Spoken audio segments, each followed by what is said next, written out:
Welcome back to Think Cutie. It is day number 7 of our Tokyo, Japan travels, our last day. We are in the Koto area, and the main area that we're going to be around is at Aqua City. Alright, so you can hear there's construction in the background. We are on our last hours here in Tokyo, and it's kind of sad because, well, I did get to see everything that I pretty much had planned out, with a few extra things that we wanted to do as well. That my husband, I wanted him to have his own input since I made most of the itinerary. And as you can hear, construction, our hotel's back that way. But we're walking in the Ariake area, and this is a prefecture of Koto, and it's by all the big sites and sports arenas that are down here. And we're gonna actually head to like the science museum, and there's supposed to be a takoyaki museum, but we only have like a limited amount of time today. We checked our bags into the hotel because we already checked out, and then it's off to the airport for a while. We're gonna also get there early just to make sure there's no bumps in the road or delays on the way. And we made it to another area that I had on our list of places to see and visit last night, and somehow managed to find our way around and get to Ramen Street. But there's so many different things to see here, and I would really recommend, if you're going to places, to really have a plan for lots of steps. If you're going to be using the buses and the trains, even that, I mean, there's buses to get up to certain levels. You don't know what the layout of your hotel is going to be like. There's probably steps up there. I overpacked, and I didn't pack heavy, but I could have done without a lot of things, because it's warmer here. But now, since it's kind of the week before Thanksgiving, it's about 40s and 50s. So yeah, I mean, it's like, just bring like a jacket and an extra sweater, and maybe wear those on the plane, and then just plan for lots of walking, exercise, and lots of steps. I think those are the things that some of the other vloggers don't tell you. And then if someplace is good, there is a little bit of wait, but there were giant lines for like the event that we went to. But those moved so quickly, it was less than 5 minutes for all of those people. That was amazing to me. The bathrooms are pretty clean. I would say cleaner than the public ones that we have back at home.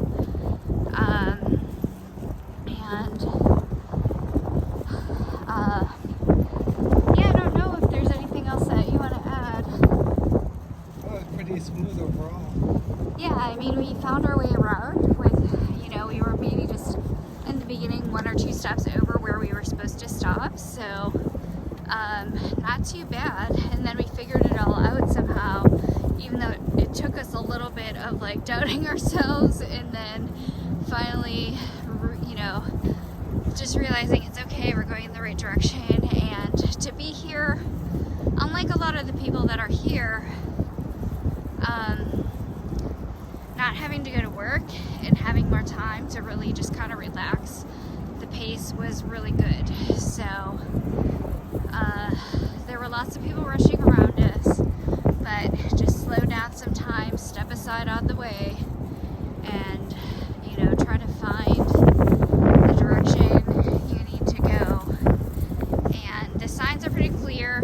There's also signs on the ground, I guess, for when people are looking at their phones trying to follow things. I use maps. Some people really prefer Google Maps, but to me, the detail did not have, it was actually a little bit less than using my Maps app versus Google Maps. And that's just something that I have as a feature on my phone. So that is something to look into. Google Translate does work, but it might not be super fast. I think our airflow is pretty good, but it does drain really quickly if you have it on standard data, and I had to add it, but I mean, it was like $4.50 per gigabyte, so I mean, that's a lot. So just realize that you'll probably probably go through a lot of data, and if you get a pocket Wi-Fi and we're here 5 days, and you're more than one person, and if you're going to use your phone for everything, including Google Maps, you may need to have more data than you think. So, all right, we're almost to the end of the little Ariake Bay area that we're on, the little islands, and we're gonna go to our little bakery place.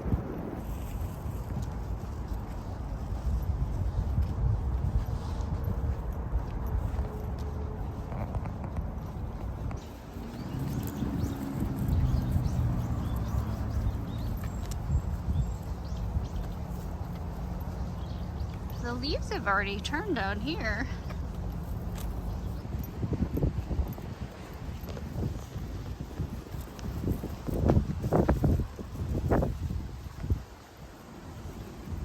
We're going down the park pathway where their bikes are.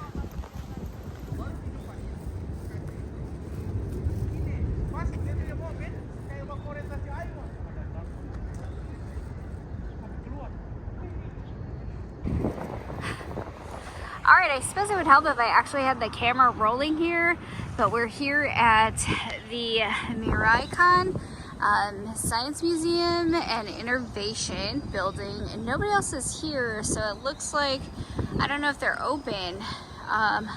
We're gonna go up to the counter over here and check to see if there's tickets for today or if they're closed. Okay, another note to travel south. You can probably hear the traffic on the other side. If you're gonna go to places here, some may be closed on Mondays and Tuesdays. The Science Museum of Innovation was not open, so we are headed over to our number 2 spot, and that is the Otako little museum and restaurant. Here we go again. So they have these extra long stairs going down, and I have to point out to whoever designed them, we have Asian legs. They're not that long. Why did they make them so wide?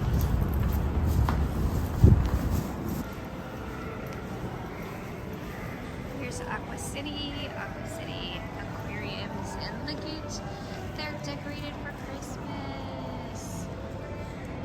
Get the calendar up. And we're just outside, overlooking the bay. So we can even go around and see in the distance, I believe. I don't think that's the Rainbow Bridge, but there's another bridge there. And here we are, overlooking the city in the far, far distance, I believe. There's the city skyline there.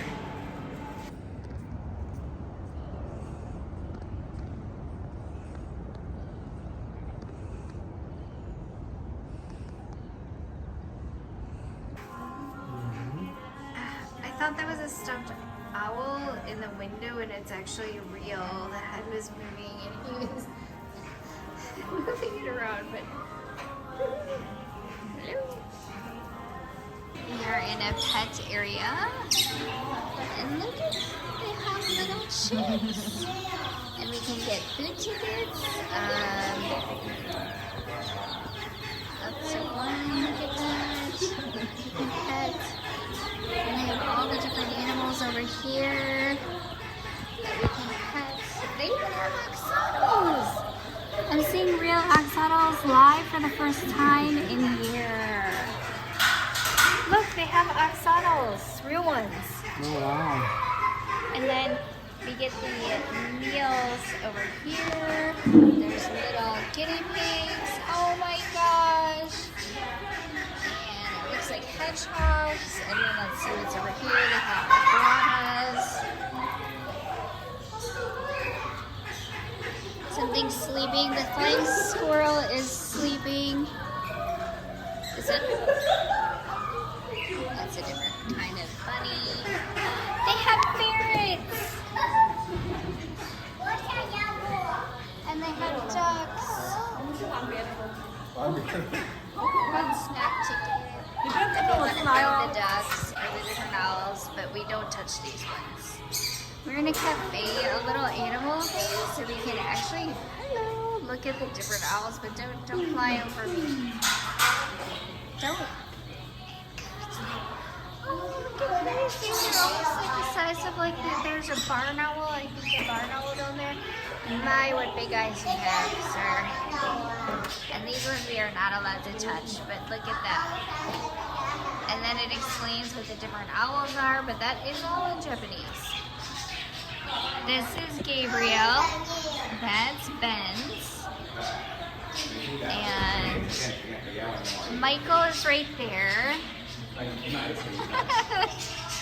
And this one doesn't have his name tag. So he's down and out for the count, and I guess some of the animals actually don't sleep like that.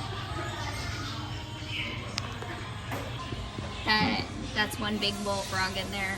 That's giant. And then that guy's obviously sleeping. He's napping.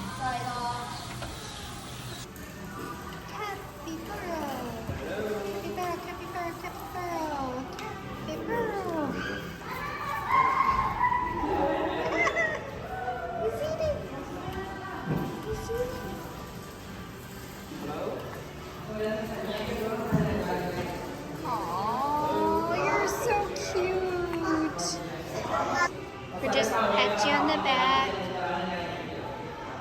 I don't have any food.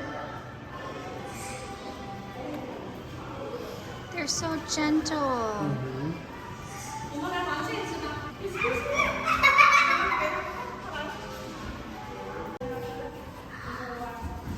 They like sweet treats. Can we go get more food for you? Yeah, we actually get to see meerkats. Hi guys. They're all, I don't know if they're playing. Oh my goodness. Hi. That's my shoe, sir. They have a Statue of Liberty in here, and then there's a monkey climbing around, and then there's some rainforest monkeys that like sweet treats. And then I think maybe these are koalas? I don't know.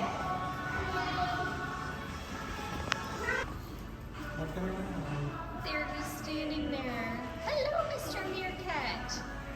Over here. Uh-oh. Look it. And the capybaras are just laying in their bathtubs. There's birds up there? They have nice little baths out here that are all warm and nice. Those must look like, they're not toucans. But look, they're just chilling in the bathtub. Monkeys hanging out up there. And then the other monkeys are just climbing all over.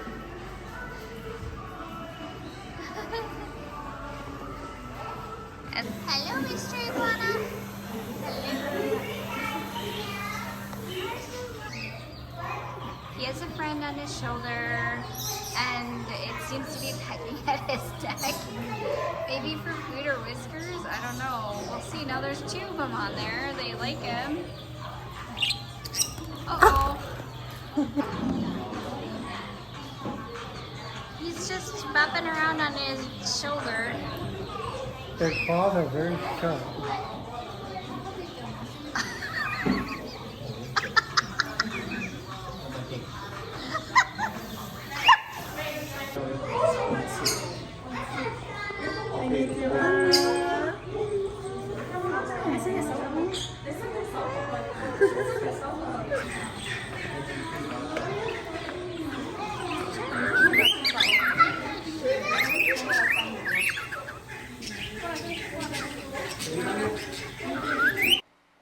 Now afterward I did buy a little capybara plush with a little fruit on its head before we headed to get something to eat. And our last meal in Tokyo was Egg and Things, which is more of a Hawaiian style restaurant, and they do have a lot of breakfast options inside of their restaurant. So it was time for us to actually grab our luggages. So we had 2 carry-ons and then 2 larger suitcases, and we decided to take the same way back on the limo bus, which was like 15 minutes away from Haneda Airport. It does make stops at other locations, mostly hotels, before it finally brings you back to the airport, but it was a good way to travel. It was quieter, not quite as squished, and there were no stairs like the trains. So again, we could have used luggage forwarding, but this was actually a very, very affordable option. It's like getting a bus ticket, a local bus ticket, one way back to the airport.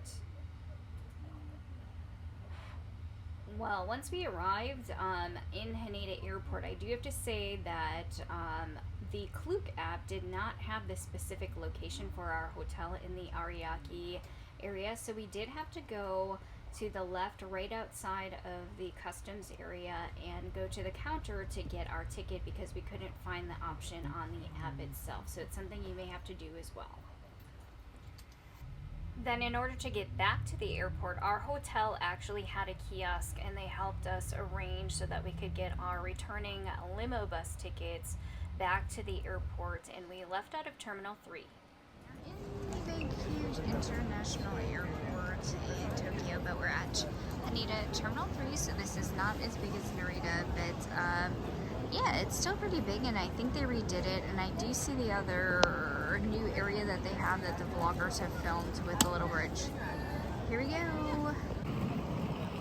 Alright, this area up above and behind the little baggage check-in area for your flights, I would definitely recommend if you want to do any shopping, last minute shopping, or have that kind of like a little Tokyo experience of some of the restaurants and food, you definitely have to do it up here, because when we went into the next area where you go to the terminal to get onto your flight, they did not have very many options, or if they did, it was like way out of our price range because it was a luxury option. So definitely getting a bite to eat, going to the bookstore, taking a few selfies or photos in this area would probably be best. One funny thing that we saw were free roaming robotic wheelchairs that were in the airports, and if you stand in front of them, they will stop so that you can sit down, but they're just there for assistance and they just move back and forth through the terminal. Well, it was goodbye Tokyo, Japan for our first, I should say my first trip there, and we were going to our gate. We had to go downstairs, go outside to get onto our plane again, and then take off. And again, we gained a day going back to Minneapolis International Airport, so when we landed, we could say that we came from the future. Now, here are some things that I would recommend. We used Airlo, which is an eSIM, because one, there's no card you have to insert, and there's no portable router you have to carry. It worked really well, and you could download the number of minutes at any time that you wanted to use, or the number of gigabytes. Another one is using this limo bus. You can fit 2 suitcases underneath, and then 2, I would say, very small carry-ons onto where you would go sit, and it's very inexpensive, and definitely recommend that. Now, if you're going to go to larger places, like our first day, I definitely would have changed the day we went, like Shibuya Scramble or that area. Just know that it's going to be very, very crowded, and to me, it was a little like it was overstimulating. Just because of the size of the crowds that were there and the time that we were there.